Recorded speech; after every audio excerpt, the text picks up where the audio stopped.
Hey everybody, it's Mike from Orderflows, and welcome to today's video. Today is Friday, December 23rd. We're coming into the Christmas weekend. I know a lot of traders have already taken off. I believe Europe was already closed. Central Europe was closed for the trading day. And again, coming into the day session, you should have already, coming into the day, you know that the market's going to be a bit quiet. And, overnight, fairly tight range. We opened up at 38.50, had a low of 37.25, a high of 59.25. So right in the middle of that coming into the morning session. We did get a little bit of range expansion, at 7:30 to the downside, then back up to the highs. Then when cash opened up, we pushed lower. We made a new low, and then we rallied back up. Just recently, I'm shooting this video around 3 in the afternoon. And, around 2 o'clock, we just made that new high, and, we're trading up around that high right now. But, what I want to talk about is, what to look for in the order flow on slow moving days. Again, it's the Christmas holidays coming up, Central, when I say Central Europe, but Europe is pretty much already closed down for the holidays. So you should be expecting quiet trade. And when you have quiet trade, there's not much really to go off of on the order flow oftentimes, because you're missing a lot of participants. And one of the things that I learned quite early on with order flow, I'm talking over 10 years ago, is you got to be looking for what the aggressive traders are doing in the market. And the easiest way to determine that is through imbalances as well as the delta. And so what I'm going to focus on today is the delta, specifically the delta surge. Now, the delta surge is a way to read the delta. I do have an indicator on my website, so if you're using NinjaTrader 8, you can download it from there. I've seen other people copy it.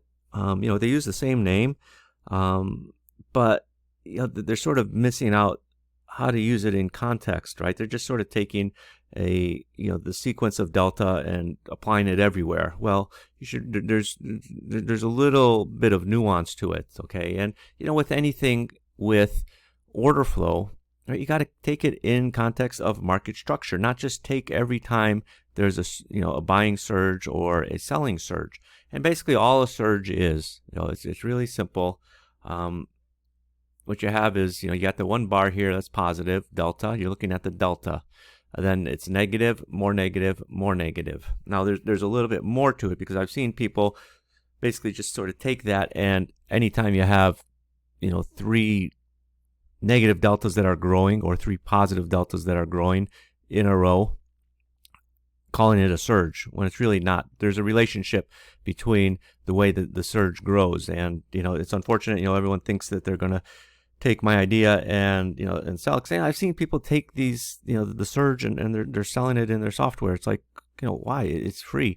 All you gotta do, honestly, is just, whether you're using NinjaTrader or not, if you're using Sierra Charts, Motive Wave, whatever, for your footprint, you just watch the delta, and this is what you're going to look for, right? You're going to look for the positive delta, then the negative, more negative, more negative. But you want to see some expansion, because if this just goes from minus 152 to minus 163, to minus 170, yeah, technically, delta's growing stronger, but it's basically flat. Okay, so you want to be watching how the growth is going between it. And then you also want to take into account market structure, where you are in relationship to the high of the day, the low of the day, the swing high, the swing low, or even the open, right? As you're going to see here, because on slow days, markets tend to rotate around the open. And when they're rotating around the open, you're not getting any directional move. So don't expect much to happen. All right, because if you're trading around the opening price later in the day, it reopens at 5 in the afternoon, and then by 10:30 you're still trading at that price. Market's probably not going to make much of a move, right? What you want to be trading is after a market has had a move, then you're starting to get that turn, right? Because that's where your edge is going to come in. Is when a market is turning, as you can position yourself, when that market is making that turn, to take advantage of that move. So for example, right, cash opened up today here at 8:30, right? We went up, and then we sold off into new lows, and new low, rallied up about about 20 points, right? It doesn't look like much of a move, but over 3 minutes we went from 24.25 all the way up to 45. All right, then we started selling off. So you got the positive delta here, and then negative 152, negative 220, negative 281.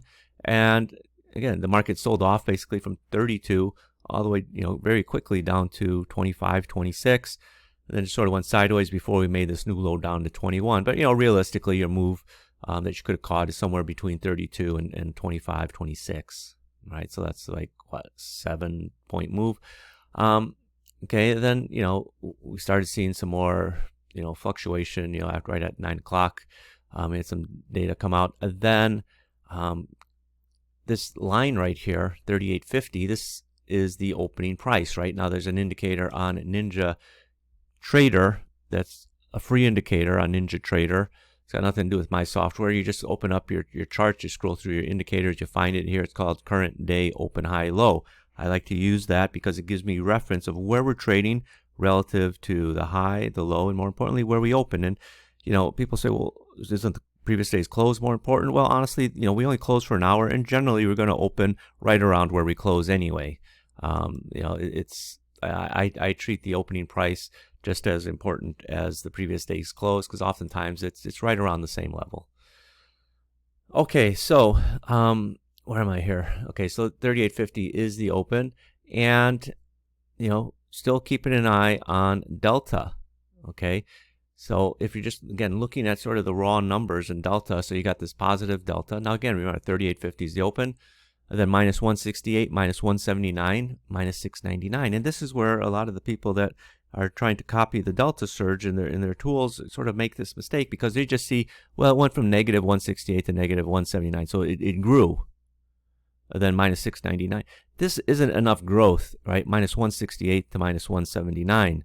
Right? It's only 11 contracts, and that's not enough, right? That's a difference of one trade. In the E-minis, 20 lots go through that, no problem, right? So again, it's the difference of just basically one trade. I would basically treat these as equal. I wouldn't consider this necessarily a surge, right, in this market. Now, if I'm talking something like soybean meal or oil, or some of these smaller contracts, that might be enough, but definitely not in the E-minis. So it's not just about seeing, well, it went from 168 to 179 to 699. I have a surge, I gotta get short. No. Right, and last thing you want to be doing also is trading it back into the opening range, or the opening price rather, because that's where it can often stall out, right? Because the market has no direction right now. It's 9:30 in the morning, and we're still basically trading at unchanged, or at the opening price. But again, this expansion isn't really a surge, because the difference between 168 to 179 is minuscule. Okay, so then, again, a little bit later, you have another surge coming in here. You can see it, right? 381, then minus 209, minus 311, minus 584. Okay, you're getting that expansion. It's over 100 contracts difference between the 209 to minus 311, then from the minus 311 to minus 580. It's real expansion. It's not an expansion of 10 contracts or 11 contracts. It's 100. The only problem I don't like about this is it's just right at the opening price again, 38.50. And it just sort of hangs around there for 1 bar, 2 bars, 3 bars before it has a little bit of a break. But again, even though it has a break, how much of a break is it? Because realistically, even if you were to get short in here, worst case scenario, you get short at 47 and 47 and a quarter. It only breaks down to 42. It just sort of just hangs around here. That's the problem when you're trading around the opening price. Yeah, it can make a move down, but it's probably going to be a small move. It's not going to be much of a move. Then, again, similar thing. 24, minus 35, minus 144, minus 400. Again, you're right at the opening price. That's what we talk about. When you understand where you're trading in relation to the opening price, which is more or less the previous day's closing price, or the high or the low. Right? You don't want to be trying to get a trade-off going, in an area where the market is pretty much balanced, right? Right smack dab in the middle of value area. Because again, if you're getting short here, what's your potential? Well, we know we just broke here only about 4 or 5 points and just sort of went sideways and came right back up to that area you're rotating around. Where am I here? So that was, yeah, okay, there was one here. Let me see here. I think there was another one sort of coming in here. Again, you got the positive delta 158, then minus 79. That's good. Some expansion. Minus 236, 79 to 236. That's decent, about 150 contracts. Then minus 269. So technically, while this is a surge, right, 79, negative 70, the positive, then negative 79, negative 236, negative 269. This isn't enough. It's just 30 contracts, right? It should be something, I'll say legitimate, but something decent, right? Because you're looking for more aggressive selling coming in. And yeah, while you have more aggressive selling at minus 269 than minus 236, but it's not really enough, right? I have my own certain thresholds that I have programmed into the delta surge. I even let you adjust them, but it should be over a certain amount rather than just, because technically if this was minus 79, minus 80, minus 81, all these other copycats would have that as a surge when it's really not really a surge, right? It's not increasing. And again, you're trading it right into the opening price. They're not expecting a move there, right? And you can see it just sort of hangs around in here, hangs around. And then, later in the day, or around lunchtime, I think we're coming in here. Again, there's not really any surges taking place here. And again, this is sort of one of the things that I've seen some versions of the surge are missing out. They'll just take, well, here I got 3 bars, and it's gone from 2 to 44 to 112. Oh, that's a surge. Yeah, but it's in the middle of an area where you already got positive delta. You want to be changing from, you'd have to have negative delta, then the positive, more positive, more positive. Okay, it's just not just any 3 bars of increasing delta. And here, 1235, you can see it here, right? So you got the negative delta, positive 6, so minus 15 to 6. Okay, honestly, 6 isn't very much. Usually with S&Ps, I have a minimum requirement with delta to actually take it as a reading, which is 50. Otherwise, it's just kind of neutral. But anyway, we'll just look at the numbers here. 6, 143, 241. So you are getting some decent expansion, from 6 to 143, then 143 to 241. We're well enough from this 38.50. This one just didn't work out, right? No, you didn't trade any higher coming in here, right? After this 241, you don't even take out the high of the previous bar at 38.66.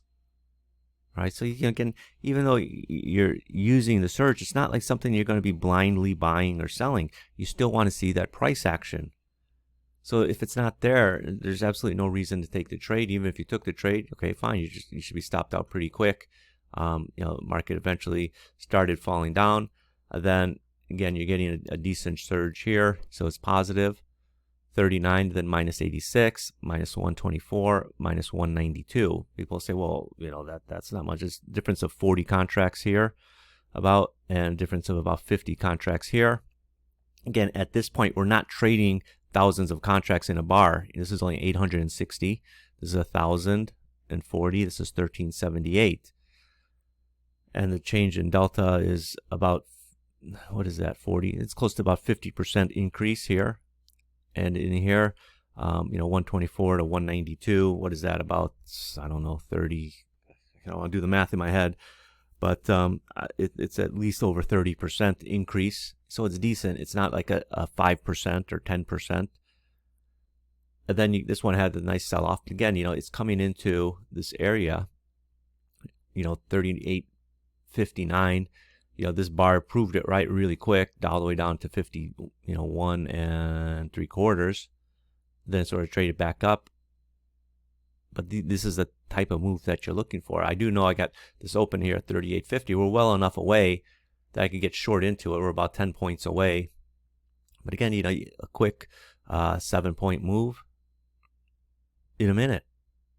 All right, so when you're looking at the delta, you still got to put it in context of the market. You still got to follow with what's the follow-up order flow afterwards, right? I've explained this in my video yesterday about letting the market get you into the trade, right? I have the delta setting up here. You just drop in the sell stop in this bar, all right, because you can see the delta already giving you the sign after this bar, this bar, this bar. So you're coming in here, you're just looking for that confirmation and a strong negative delta, and then you just drop in your sell stop right in here at 59. And then boom, bottom falls out in the next bar before coming back up.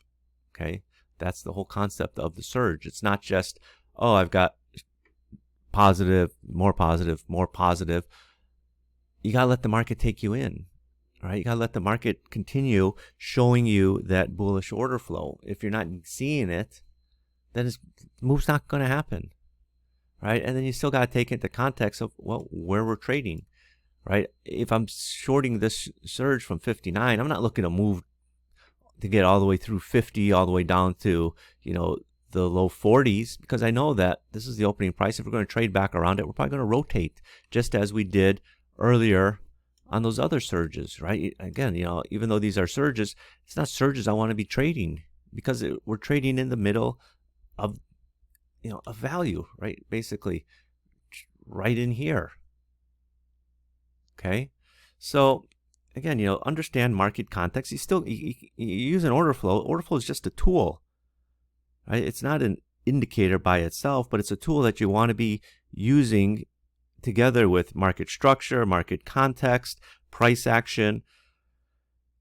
So it's just something to enhance your trading. So again, you know, I hope you enjoyed this video, and, you know, have a great holiday. If I don't get any videos up between now and Christmas, I'll try to. But again, you know, be sure to like and subscribe the channel, right? Because, you know, that's what keeps me coming back and making more videos for you guys. So thanks everyone. Have a great holiday. Bye-bye.